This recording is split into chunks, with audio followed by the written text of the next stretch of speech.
अस्सलाम वालेकुम, की हाल है जी? ठीक हो? हाँ जी प्यारे दोस्तों, अज जिहड़ा साडा मौजू है ना, ये हैगा जामन।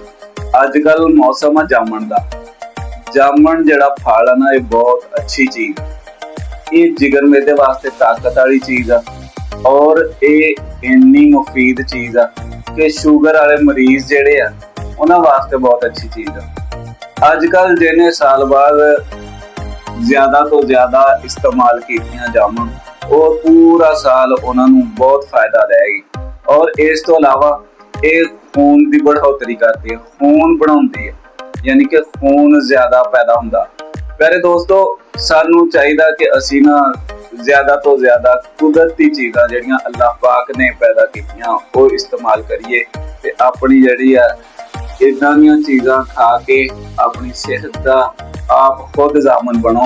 और अच्छा सेहत हजार नेमत है। प्यारे दोस्तों, ये इन्नी अच्छी चीज है जामन। अगर तुहाडे पेट च अगर कोई बाल भी है तो उन्होंने गाल के रख दिंदी है। और सफरावी ते दमवी असहाल जिहड़ियां सफरावी पोटियां वा ਉਹਦੇ वास्ते बहुत अच्छी चीज है।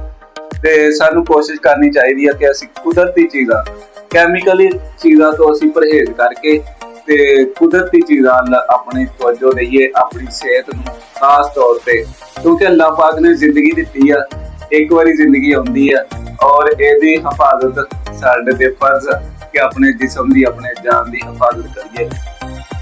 ते बजाय के दूसरिया चीज़ां जैसा कि अजकल शवारमा, बर्गर वगैरह, पिज़्ज़ा वगैरह आम रूटीन चल रहे हैं।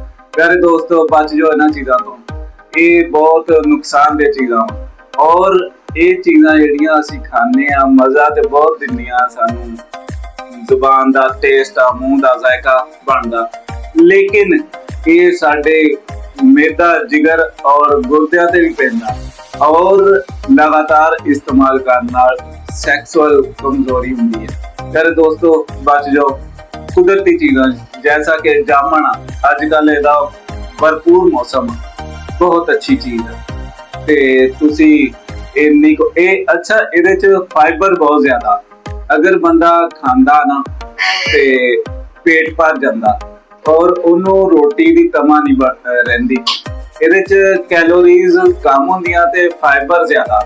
सारे दोस्तों, इनका ज्यादा तो ज्यादा इस्तेमाल करो और ये खून पैदा करदियां और चेहरे का कलर ग्लो करदियां।